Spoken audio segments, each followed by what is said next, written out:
Why don't I hear anything?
Totally different.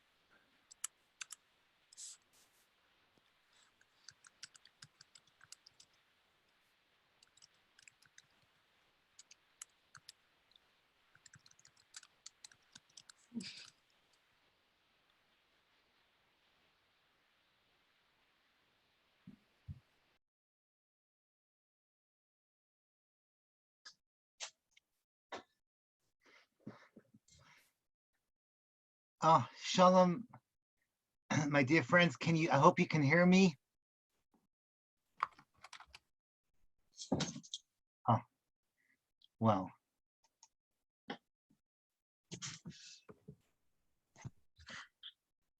Okay, I'm assuming that everyone can hear me over here. I apologize if you hear noise coming from my right to your left. Baruch Hashem, Hashem is smiling at us, and there's a thunderstorm happening as we speak here in Yerushalayim. I just want to thank Rav Moshe Freilich. Hi, Rav Moshe. Thank you so much for making this happen. And every single one of you that have made it tonight, hopefully I'm going to make it worthwhile. First of all, I want to begin with a l'chaim, and this is Dave Rotenberg's mug. The topic I want to talk about is 4 psukim that we have every morning that we say in the middle of Psukei de Zimra. The custom that we have, Minhag Ashkenaz, is that after we finish saying Hodu, before we say Yichavod, we say a small parak of Tehillim parak Kuf, called Mizmor L'Seida. Mizmor L'Seida is a seif in Shulchan Aruch, which I'm going to read to you right now. But I'm telling you now that if you've never thought about these questions beforehand, it's kind of crazy, because if you are like me, that you've been saying this since you were a child, and you have these 4 psukim that are right there, and you just like, normally it's the first thing that you drop when you're in a hurry. I have a friend, his name is Reb Shimon Bergstein. Some of you may know him from Har Nof. He is the nearest from my chevra who has lived a life of Eiv, a lot of physical and lack of health that he has. He's lost a child. He's had divorces in his family, terrible tzaras. And he told me once in the car that no matter how late that he comes shul, he never forgets to say Mizmor L'Seida in Psukei de Zimra. For him, it's a must, because that's his nature. He lives a life of simcha. He's a person, I guess, a Reb Zusha of our dar, and for him, Mizmor L'Seida is something incredibly important. Let's see together what the Shulchan Aruch has to say. If you happen to have nearby a Shulchan Aruch Siman Nun Aleph, this is Halacha Tes. I'm going to read it to you together. Mizmor l'Seida yesh la'amra b'negila. This is the Mechaber. The Beis Yosef tells us that Mizmor l'Seida should be said b'negina. It's fascinating. Rosh Shlomo Zalman Auerbach, in his Sefer, he brings down that he never understood why we are not makpid on this. He can't understand, like, for example, he say, in shuls, we sing Kel Adain. There are many places where we speak in Kedusha, we naturally break out into music. Here you have a halacha mufareshes, Mizma l'Seida, yesh la'amra b'negina. The Sfardim amongst us, they do all the Psukei Zimra b'shira. I don't think they do a nigun that's meyuchad for Mizmor l'Seida. Nevertheless, those are the words of the Mechaber. And then it continues, Shekol hashiros asidos libatel chutz mimizmor l'Seida. All shiros in the future will become batel, except for Mizmor l'Seida. So let's read this slowly. The word batel means irrelevant. Like when we learn in halacha that something is batel b'roiv, it means that it becomes irrelevant. It halachically ceases to exist, even though in nature it could still exist. So over here, music will still exist, but it will become irrelevant relative to this music called the music of Mizmor l'Seida. So obviously, this is something that is fascinating. It makes it into halacha.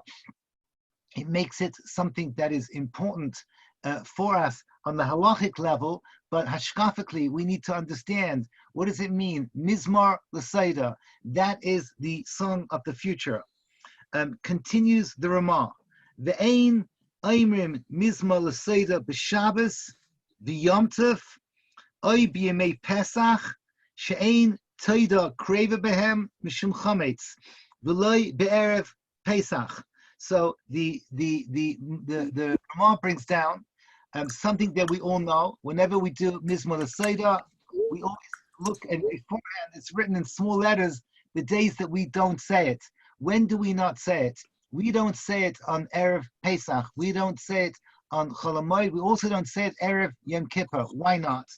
So I have in front of me my siddur, and if you have a look, remind yourself of what we say. If we have time, we say Ezeh Mekayman, and there's a halacha called the halachas of carbon Teda, and we say, and I quote over here, the carbon Teda is, here we go. Hatayda ve'el nazik, kachim kalim, shchitasam b'kol mokin ba'azara, domen tom shtei matanis shehim arba, ve'nechalim b'kol ir, l'kol adam, b'kol machal, l'yoyim v'layla ad chatzais. So a taita is very limited in how much time we have to eat it. So what is the halacha? The halacha is that since you don't have enough time to eat a carbon taita, therefore halachically, we don't say Mizmor l'Seida. In other words, the Ramah is telling us we are making an equation between the halachas of Hilchas carbon Teda in the Beis HaMikdash to the halachas of these 4 psukim that we say when we say Mizmor l'Seida in davening. So this is something that is fascinating, that we're treating it as a carbon.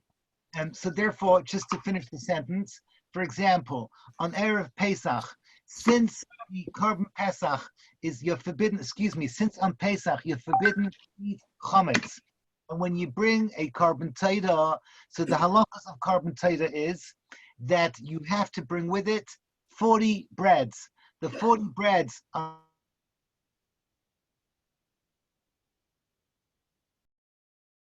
those breads are chametz, so therefore the halacha is that you're not allowed to say Mizmor l'Seida on Erev Pesach because we are concerned that you may come to eat chametz, chas v'shalom, you may come to bring the carbon, which is chametz, to what's called noisar, and you're not allowed to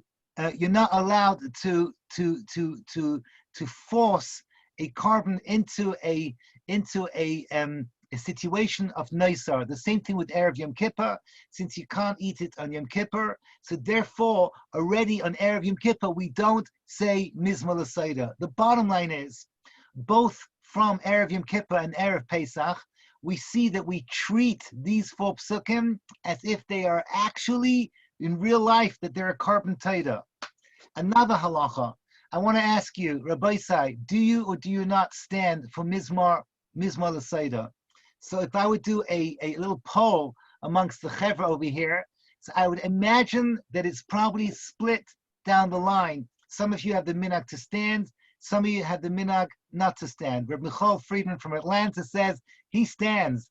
So it's interesting. I have open in front of me the Mishnah Berurah. He doesn't mention standing, but the Kitzur Shulchan Aruch, which tends to be the minhag of Klal Yisrael, says to stand. The Shulchan Aruch Harab says to stand.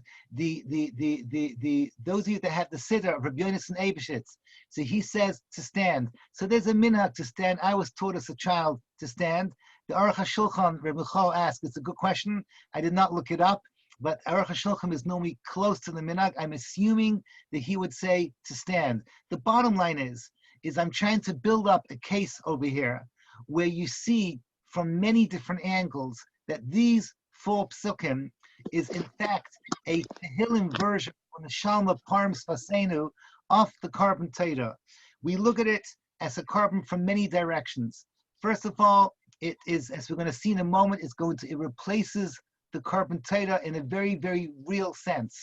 It is a halacha that we stand. Why do we stand? Because you're supposed to stand for a carbon. We don't say it in those days when you don't have enough time to eat the breads, either because they're chametz or because the next day is going to be a fast day. We treat it like a carbon. So I have a question that no one asks. I'm telling you, I looked everywhere for this question.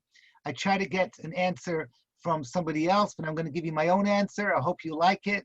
A very, very simple question. If these 4 psukim is our speech version of the carbon taita, to put it where it belongs in the section of davening called karbanos. So every morning we say morning brachos, and then we say afterwards psika de zimra. In the middle we have karbanos. I'm not going to ask you to embarrass yourself, to ask you if you skip karbanos or not. I will tell you that when I was your age, I didn't say karbanos. The older I get, the more I actually spend a lot of time learning kachim, so I savor it. I enjoy very much karbanos. But the point is that Mizmor L'Seder belongs there. What is it doing as an introduction to the words of Psukkah de Zimra? Reb Michal Friedman once again interjects and says, today we have more time on our hands. This is not supposed to be a Musar class. I'm not supposed to give you guys guilt, but yeah, those of you that heard Reb Asher Weiss's little message for those of you quarantined, so he basically said, now is the time to work on tefillah because you're not in a rush. I told my students, and a lot of them are complaining with too much time, I told them that Reb Shmuel Kamenetsky told one of my friends, he's an NTSY rabbi, he lost his job, and he asked Reb Shmuel, what should he do with his spare time? And Reb Shmuel said, divide it 3 ways. 1/3 looking for a new job, 1/3 studying Torah, and 1/3 doing all the things that you always wanted to do but never had time to. So I said, using the same idea, spend 1/3 of your time working on learning Torah or working on tefillah, basically working on ruchnius. Another 1/3, go around your house and get ready for Pesach and do whatever needs to be done. But the other 1/3 is your chance to learn a musical instrument, to learn how to paint, whatever it is, to do something creative with your spare time if you have it. Let's go back to my question. My question is, how do we look at carbon taita? Carbon taita seems to be an enigma in where it is positioned in Chazal before Yehi Chavod, after Hodu. Why is it exactly that is the right place to say Mizmor L'Seder? And now I have a bunch of other questions which basically are all just speaking out what we've already said in the last few minutes. What exactly is the nature of the carbon taita that is the only carbon that has this huge volume of breads that you're supposed to bring? It's like a crazy thing.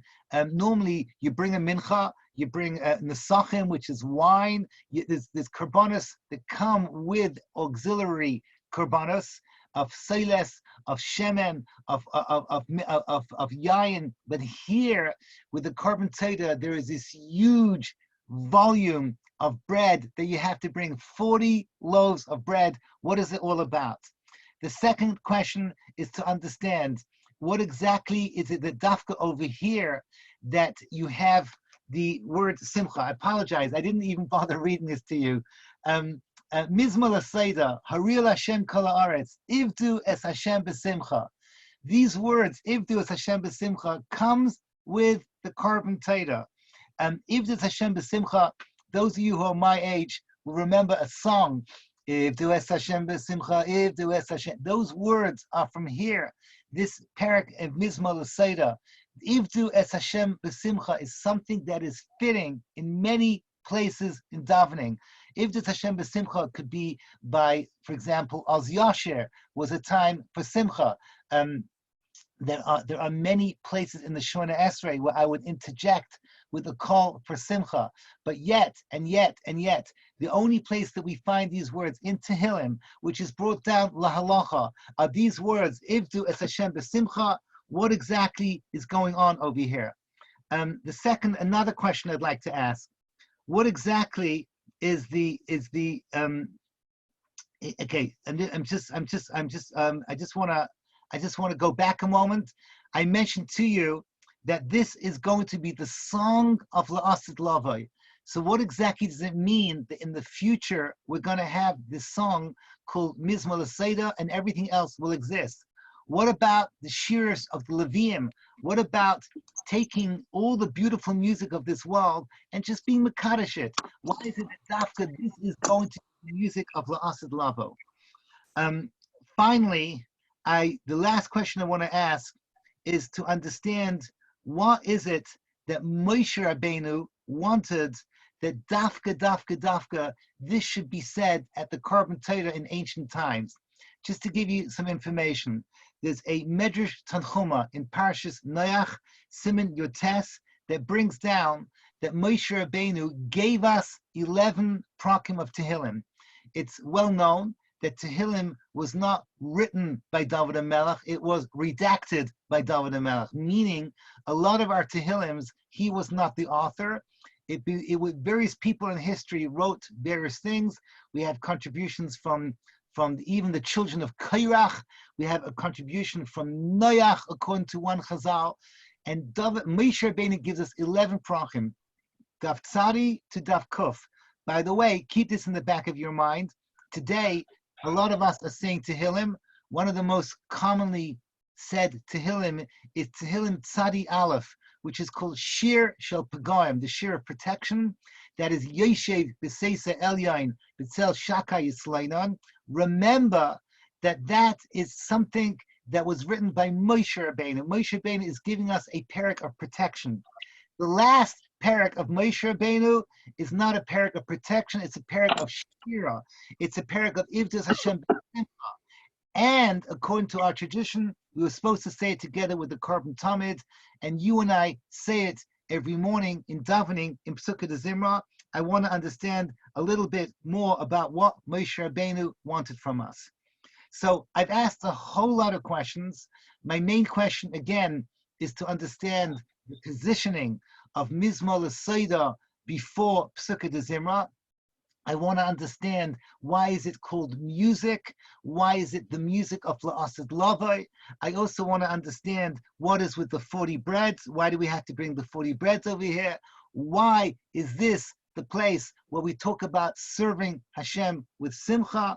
And finally, Moshe Rabbeinu, Ma Wotzeh Mimenu, what does he want from us?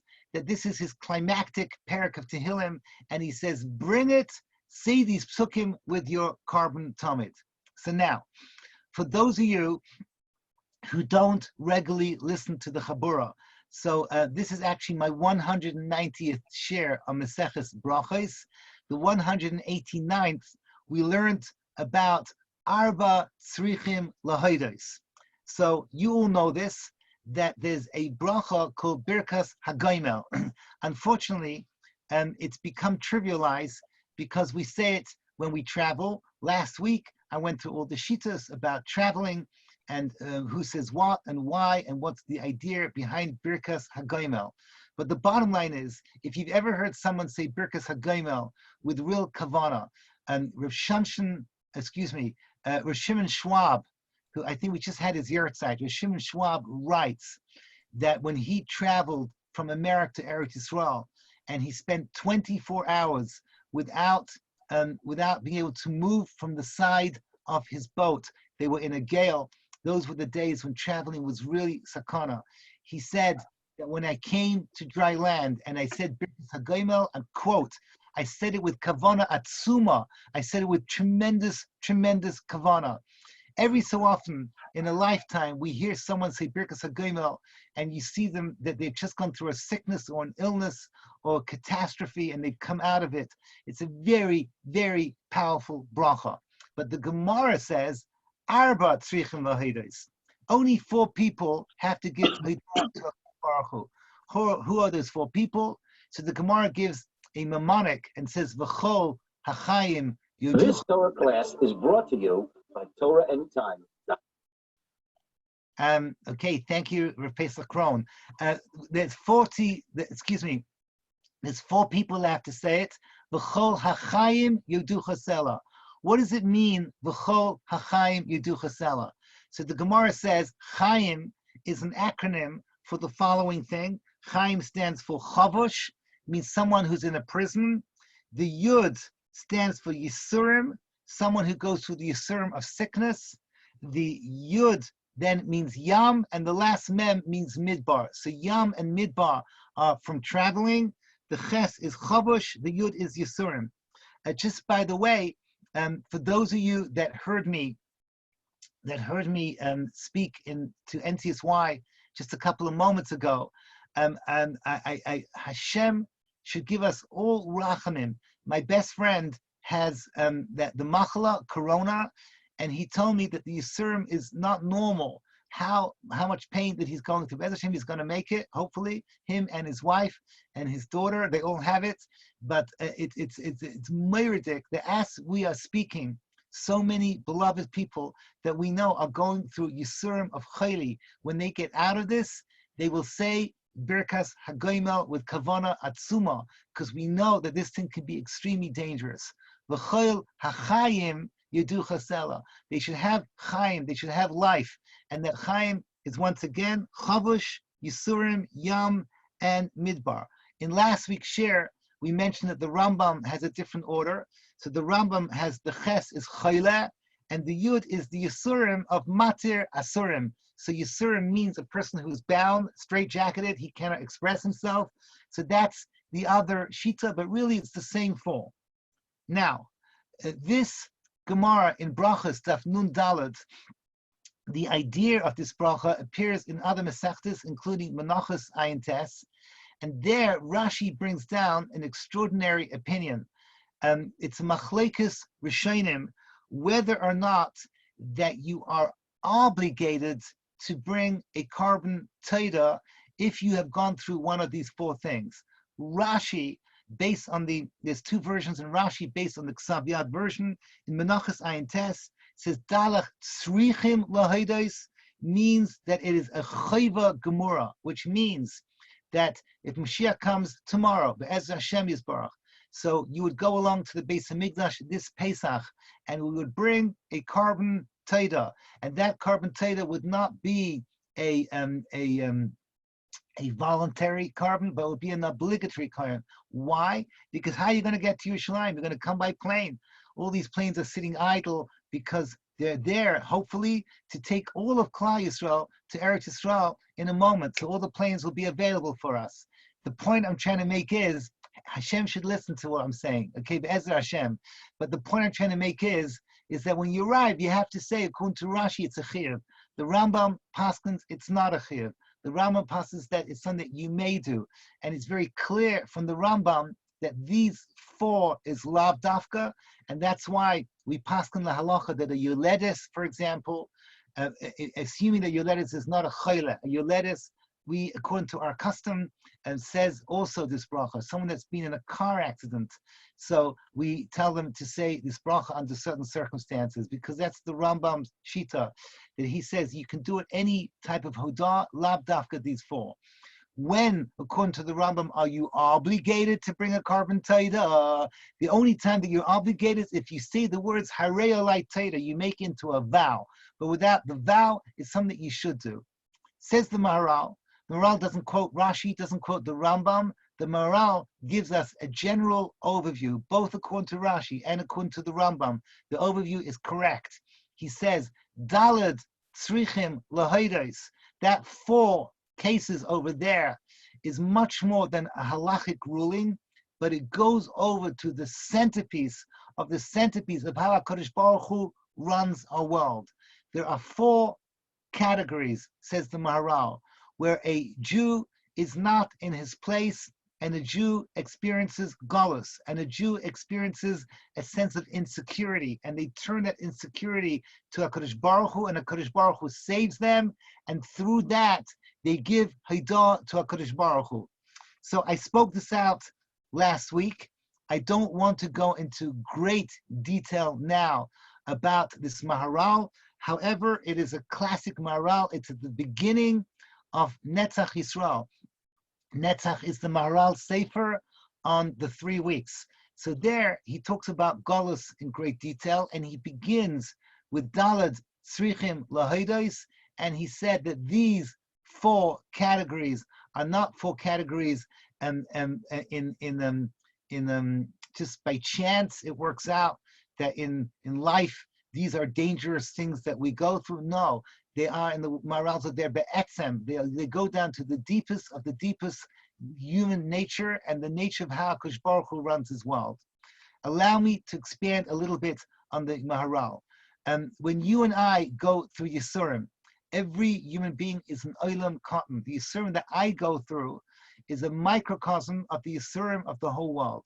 So Klal Yisrael is now going through Yisurim. Actually, the world is going through Yisurim. It's the Yisurim of the whole universe.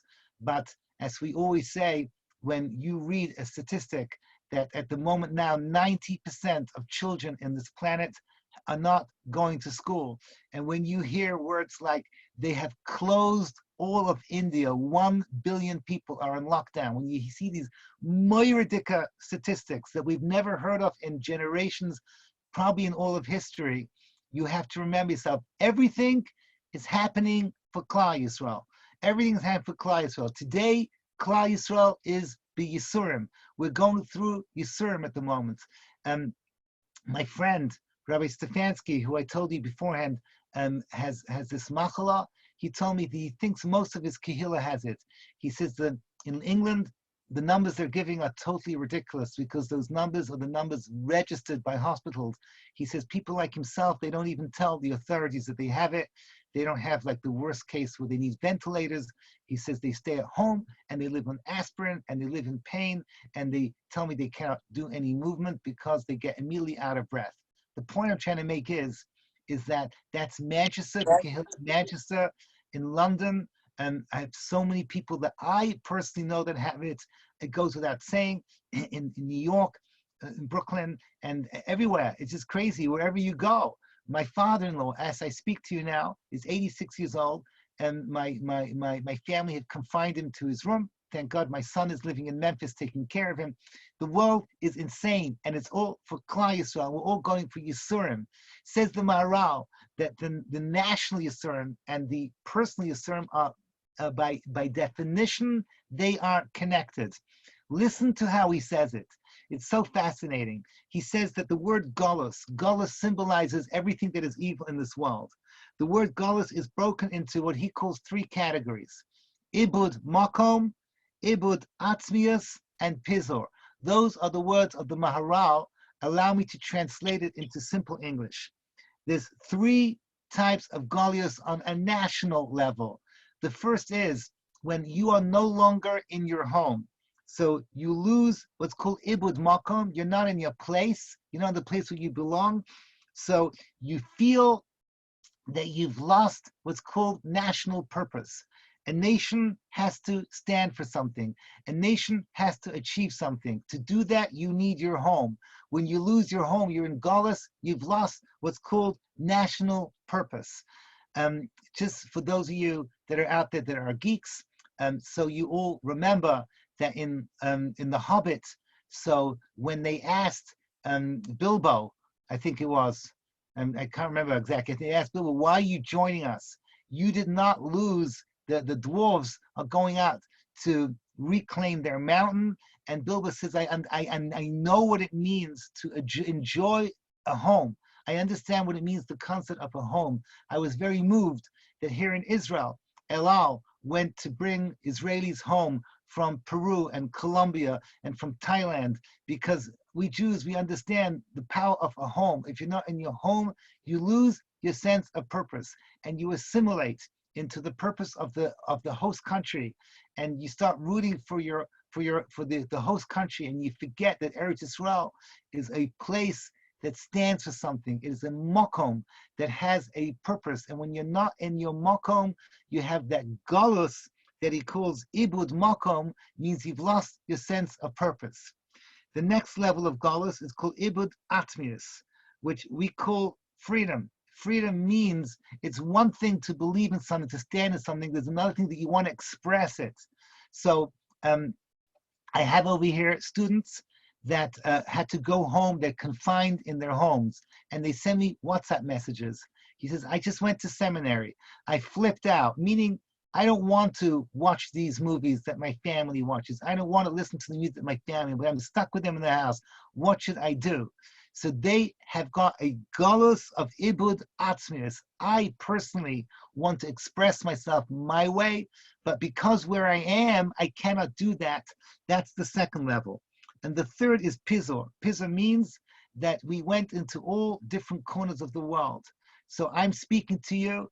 I see, I'm not going to say your names, except for Reb Gershi, who's there in Texas, and I see someone from Minneapolis, and I see whatever, Hodel Hashem Kitov. I see people from all over the world. Thank you, Hashem. Thank you, Hashem, for technology. 20 years ago, we would have all been on our own. All this technology is new.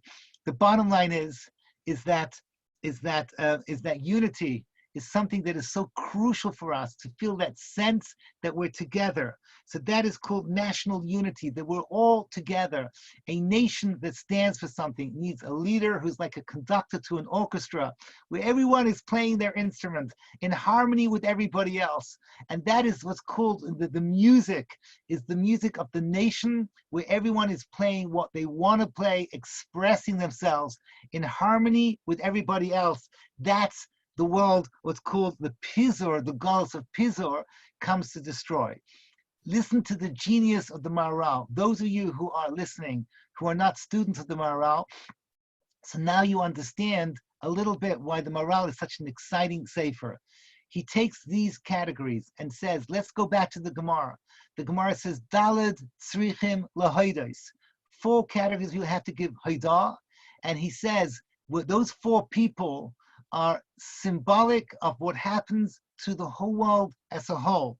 So for example, you have what's called ibud makom, you're not in your place. So he says there are 2 people who are not in their place. One is a person b'yam and one is a person b'midbar. So this is already not our sugya today. What's the difference between a sea on the one side and a wilderness on the other side? But we all understand, when you see the Sahara Desert or you see the Atlantic Ocean from above, from a plane, you look down and you see toihu, you see that you cannot survive. One has got too much water and one has got no water at all. The land that you are now standing on is a perfect harmony between midbar and yam. When there's too much midbar or too much yam, then you are no longer in your makom, you can no longer survive. So if you take away all the water where you are now, you cannot survive. If you take away, put too much water, then you will also drown. So that is called ibud makom, says the Maharal. Ibud atzmiyos, says the Maharal, That is what's called a person who's in prison. It's very obvious. When you're in prison, you can't do what you want. You cannot express yourself. When you're in prison, you're bound. So that is, you see, mate asurim, that a person has an ability to express themselves. That corresponds to the national expression called national freedom. And thirdly and finally, pizor, national unity. That corresponds to sickness. So here it's very interesting because today, with modern medicine, no one would come along and say that when the body is mefuzar, that therefore you are sick. But those of you that are into alternative medicine, especially chiropractors, I've forgotten what it's called. My sister puts pins, not acupuncture, but puts into your toe. She works on the foot. The foot becomes a muscle for the whole body. Whatever that is, it's the idea that the body feeds off each other. The word disease, says my friend, Rabbi Nadler, the chiropractor, comes from the word dis-ease, and things don't talk to each other. The different parts of the body are not coordinated. That is called a disease. That is called pizor. So it comes out, says the Maharal, that these four categories that are written in the Gemara, whether you learn like the Rambam that is voluntary, you learn like Rashi that is, you have a chiyuv, they are the source of all not being able to be you. That's the essence of Golus. That's the four different things that happen to us on a personal level, symbolize also on a national level the different levels of Golus. I just wanted to throw this in. If you can just stay with me, it's a little bit, the cheshbon is a little bit complicated. My Rebbe, Rav Moshe Shapiro, points out that the very first bracha in the second half of the Shemona Esrei, where we ask HaKadosh Baruch Hu to bring Mashiach, it begins with the bracha Tekah b'shofar gadol l'cheresenu, which is a call for Jewish unity. So it's interesting because that's the first of what's called, Rabbeinu Bachya divides the Shemona Esrei. The first, thank you, okay, reflexology, okay. The first six are personal things. The second six is national. It begins with Tekah b'shofar gadol. So there you look at the words. We say the words Tekah b'shofar gadol l'cheresenu. Cheres is the ability to what's called national freedom, and then you have the kapsenu, the son nes l'kabetz giliasenu. That is what's called the kabetz giliasenu is unity.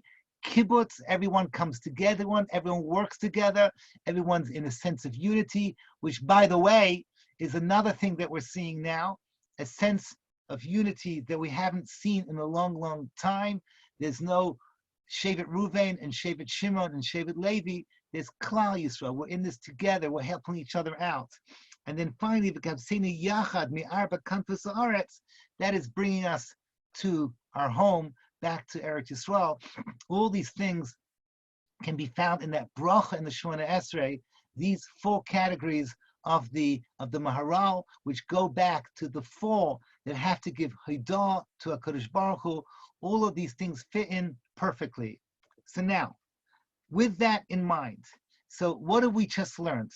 I just gave a quick summary of the opening parak of the Maharal in Netzach that teaches us that Birkais Haidah, that the four categories of the Gemara and Brachos stuff, Nun Daled, Amud Beis, those four categories are not randomly chosen, but rather they express the what's called the anxiety and the tension of when Klal Yisrael is not in the place that they're supposed to be, when Klal Yisrael feels a sense that they've lost their purpose, that they're not doing what they're supposed to be doing. So now what? HaKadosh Baruch Hu says, I want you to bring a carbon. What does it mean, I want you to bring a carbon?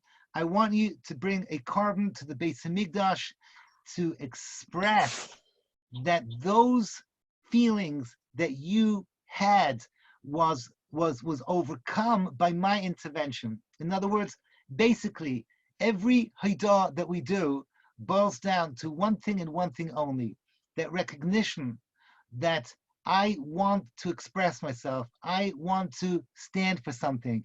I can no longer express myself the way that I want to. I feel a sense of vulnerability, and then somehow things work out. Somehow I arrive, as Rosh Shimon Schwab says, I arrive to dry land. Somehow, from all the sickness, everyone's davening for me, and somehow I'm back in my home and I feel healthy again. Somehow or other, I'm in prison, and all the stories that we've had in recent years of people that we love that were imprisoned unjustly, and then when they come out, they feel this sense like, there's been a miracle, and we identify that nace comes from a Kodesh Baruch Hu. What do all these cases have in common?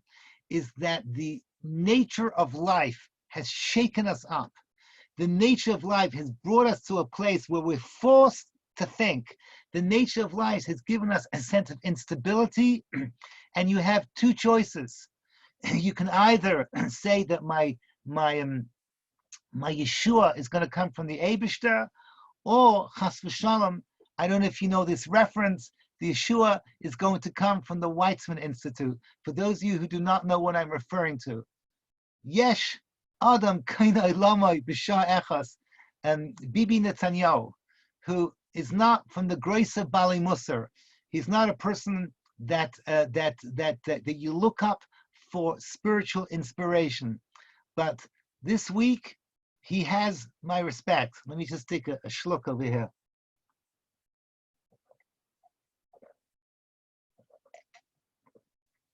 He was being interviewed on Israeli television. I hate labeling, but it was very clear that the interviewer was what we call here in Israel, Smolani, okay? She was a left wing, you can see from the conversation. And she asked him, how are we going to get out of this? And she uses the words, Be'ezras Hashem, Be'ezras Hashem. This is Bibi Netanyahu. For years and years and years, we were waiting for our leaders to say these words. My Rebbe Ramesh Shapiro used to cry when we used to have all these terrible situations in the past. And he used to say, Hashem, we say in davening, Eile berechev, ve'eile besusim, va'anachnu b'shem Hashem Elokeinu naskir. They go with their rechev and their susim, with their various, the military power, and we go with the Shem Hashem. He says, woe to us when Israeli leaders are using the power of Tzahal, and those Muslim shmendriks in Gaza are keeping invoking the Shem Hashem. Hodel Hashem Kitov. He said, Be'ezras Hashem, and her response was, you mean to say Be'ezras, the Weizmann Institute. For those of you who do not know, the Weizmann Institute is the highest academic center. It is our Harvard, our Yale, and they are working hard on finding a cure for coronavirus. So Bibi, without skipping a beat, she turns around to her and says, even in the Weizmann Institute, they recognize today that they need HaKadosh Baruch Hu. I remember 3 weeks ago, they said, with a couple of days, we're going to have a cure. We still don't have the cure. The cure will come the moment Hashem says, now is the time for the cure. So we have two choices. When Hashem shakes up the world from one end to the other, we can either say it's HaKadosh Baruch Hu, or Chas v'Shalom, we can say it's the Weizmann Institute. The carbon Teda, which symbolized by the four things, which are the four things that shake up the world, that is that recognition. When Hashem shakes up the world, then we see HaKadosh Baruch Hu, and we come along and we say, okay, we recognize it's you. It's all about you. So let me summarize that the nature of the carbon Teda, which, as we're going to say in a moment, we express with Mizmor L'Seida, and on a halachic level as well, the Dalet Tzrichim Lahodos, they're all a triangle. The Dalet Tzrichim Lahodos, which is Birkais Hagaimel and Shul, the Mizmor L'Seida that we say every day, and the carbon Teda, which hopefully we're going to bring this Pesach, all these three things is when the unnatural happens. Let me translate this now into the language of Nissim. I don't even know who's listening over here, but one thing I know, there's not a single person that's listening to me now that doesn't know the Ramban that talks about miracles. Why? Because he says it in many places. This is what you call a classic Ramban. My definition of a classic Ramban or a classic anything is something that everyone talks about, everyone quotes. It gets a lot of secondary mafarshim. The Ramban famously divides miracles into two categories. One is called a nes galui, and the other is called a nes nistar. A nes galui is something where the extraordinary happens and you get to see it. The greatest example in history of Nisim Gluyim was Yitzias Mitzrayim. That was it. We came out of Egypt and the sea was split and we had the 10 plagues.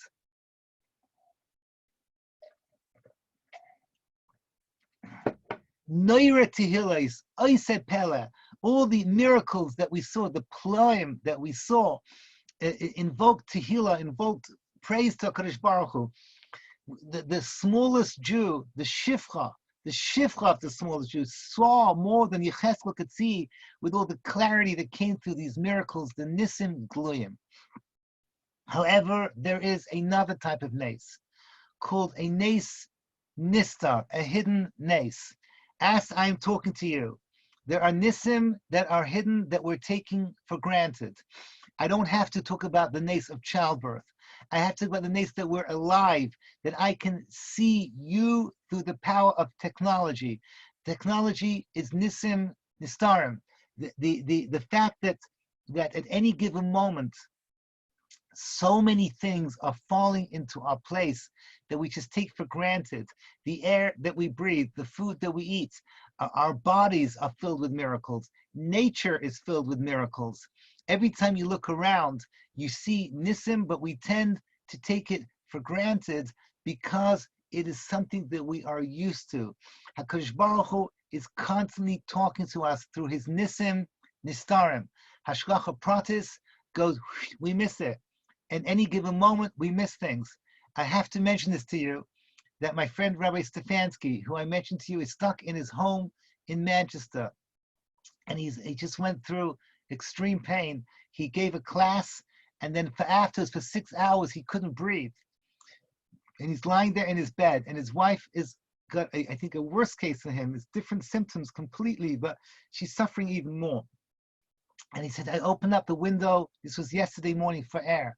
And next door, there was, it's a Hasidic home. They had one of these secret minyanim. Now, I'm not judging. Let's just say exactly 10 people, and everyone was 6 feet away from each other. Let's be done them, l'kaf schos. But he said it was so incredible. I opened my window and I got to hear Kaddish and Kedusha and Baruch Hu. I wasn't even asking. Like suddenly I'm lying in my bed and I get to be part of a minyan in this way. Sometimes you pick up that Hashem is smiling to you. Really, he's smiling to us all the time. Just we need to open up our eyes. How do we open our eyes? So Hashem says, go travel. Go out into the big wide world, and you're gonna be shaken up. Go to a midbar, go to a yam. Ramesha Feinstein holds an airplane is a yam, because at any given moment, anything can go wrong, so you cannot survive. The bottom line is that in life, we go to experiences where life is shaking us up, and then suddenly you go back and you notice that all along, there's been miracle after miracle after miracle. Now, I'm not a doctor, but I understand that there is an incredible thing called a defibrillator. Now, I can barely pronounce the word defibrillator, but what I understand is, those of you that work in medicine, if God forbid, someone has a heart attack, so the heart is not working. So the defibrillator takes the heart and gives it like a shake up, and then it gets the thing moving again. It's an unnatural thing. If you live in a defibrillator, you'll go crazy, you cannot survive. But as a wake-up call for your heart, the defibrillator is what does the job. The same thing with our neshama. When a person goes out of their shigra, out of what is normal for them, HaKadosh Baruch Hu shakes them up, and then afterwards brings them back, and you realize that all along your heart was not beating. What has happened is that the world has gone into what's called lack of being alive. Lack of being alive, you get up in your morning and you go through your day and you exist, but you don't live spiritually. You are going through what's called the boringness of a daily life. You have to make money so you can eat. You have to eat so that you can make money. Hani babloi tipshoy, those foolish Babylonians, that they work so that they can eat and they eat so that they can work. That's how most of the world looks like. So what does the Kodesh Baruch Hu do? He shakes up the world. And he shakes up the world, and then suddenly you realize that there's something more going out there. In all my life working in Kiruv, I haven't had so many people reach out to me with questions and wanting deeper understanding. There's an ace Ratzon for Kiruv that we have not seen since the 1973 war. And none of you remember that except for me, I think. I don't know who's out there, but this is something that's incredible. That the chukka that you have, you don't have to work hard. You don't have to, people are looking and you can talk to them about ruchnis like never before. In other words, we are going through a tkufa of mizmar l'sayda, where you are given what's called this incredibly powerful feeling that we have to give thanks to HaKadosh Baruch Hu, that HaKadosh Baruch Hu is close to us, that we open the window and we hear a minion from the other side. Now, how incredible is this? This is actually, I have a sefer called Piskei Tshuva. I did not see the Zohar inside. The Zohar is quoted by Rabbi Yonasan Eibeshitz. He said that the reason why we say Mizmor Seder every morning is because it's a Gemara in Nida Daf Lamed Aleph. It says, Ein bal neis maka ben Nissel. We don't notice what Hashem is doing for us. The Zohar brings down, says, She'ein yoim shaloi nasa by neis. Every day, Hashem is doing miracles for you. We just don't open our eyes. We don't get to see it because we're not with our eyes open. Mizmor l'sayda is a reminder. If I don't see it, I know it's there. I know that my life is be'etzem crazy, and HaKadosh Baruch Hu is taking care of me. The moment you finish saying Mizmor l'sayda, you have had your own personal defibrillator, your own, where are you, Becca? Reflexology, right? Whatever it is that you've been woken up. You've been given a new way of seeing the world. Now you are ready to say Psukei de Zimra. What is Psukei de Zimra? The Ramban says every Nes Galu is unnatural. We don't want these big miracles. We want to get to see Hashem in our daily lives. We want to see Hashem in Teva. We want to see HaKadosh Baruch Hu in the fabric of our daily lives, day in, day out. We want to get to what's called Psukei de Zimra, because Psukei de Zimra is Eishuvara, Shelaf Ikita, Ruach Sa'ara Eisidavar. The Ruach Sa'ara has just ended over here. We had a massive wind coming over here. It's gone. But I say, Hashem talks to us through nature. Hashem talks to us through the most simplest of things. We just got to see that. So Mizmor l'sayda is the wake-up call that prepares us for Psukei de Zimra. That's why it's not in the section called Korbanos. That's why it's over here, because this is the place that it belongs. Why is it that this is the place where you have Simcha? Because this is the true Simcha. Ask those of you that work with NCSY. Every 15-year-old NCSYer will tell you this, that the Simcha of seeing the bigger picture of life, of understanding what it means Shabbos, understand what it means that there's an Eibishter, what it means that there's a God in this world, is the much greater Simcha than being front seats for a concert for your favorite music. They know that, in their hearts they know that the true Simcha is connecting to a bigger picture, seeing that Hashem is in your life, and seeing that your world has a purpose and your world is going somewhere. Shira, music. So now is not the time for me to go through this, but all of music is a journey. Psukei de Zimra is the journey from downstairs, the world of morning brachas, to upstairs, the world of the malachim and their kedusha and Baruch Kavod Hashem Mekayma and Kadosh Kadosh Kadosh. All of life is a journey through music. The reason why at the end of days the music is going to be Mizmor l'sayda is because that's the moment when the Nisim Galuyim and the Nisim Nistarim they fuse and they become one. When we realize that everything is a Kadosh Baruch Hu, that the Mizmor l'sayda, so to speak, is the thing that is the essential simon that everything is HaKadosh Baruch Hu. So that's what it means, the Asalava, that we're going to be living this Mizmor L'Sada, Ivdu Hashem B'Simcha. This is Moshe Rabbeinu's climactic message, is to connect Nisim Nistarim to Nisim Gluyim, to see that they're all one and the same. It's all HaKadosh Baruch Hu's closeness and his love. So let's talk about the 40 breads, and let's connect it to Pesach over here. So everyone's excited that we're going to be eating matzah and Seder night. I'm telling you, a chiddush. The goal of life is not to eat matzah. The goal of life is to eat matzah so that you can go back and eat chametz. The chametz that you eat represents teva, represents seeing Hashem in your daily life. Kilo ala lechem yicha adam. Man lives on bread. Bread is the staple. Bread is seeing Hashem in your daily lives constantly. And then when you have matzah, matzah is that wake-up call. When you came out of Egypt, the chipazon, and you had the magic matzah that was baked, says the Holy Sfarim, by the Or Haganus, by the hidden light in Shemayim, and we tasted the mom, even the lowest person in that matzah, the magical matzah of Yetzias Mitzrayim. That's not what Hashem wants. Hashem wants that we should get to the world of Chametz. The Gra was makpid that on the end of the 8th day of Pesach, he would finish Pesach with matzah. That's Suda. Hasidim do it as well. But the Gra, the minhag, that he would finish with matzah, and then he would dafka make havdalah on beer, so to speak, so that the chametz and the matzah in his mouth would become one, and he transfers everything into that world of chametz, which is that real world that we need to get to. I believe, this is my own opinion, that on Seder night, the reason why we do nishmas after Hallel is exactly this point, because I'm looking at the clock, but you read nishmas overwhelmingly talks about praising Hashem through Teva.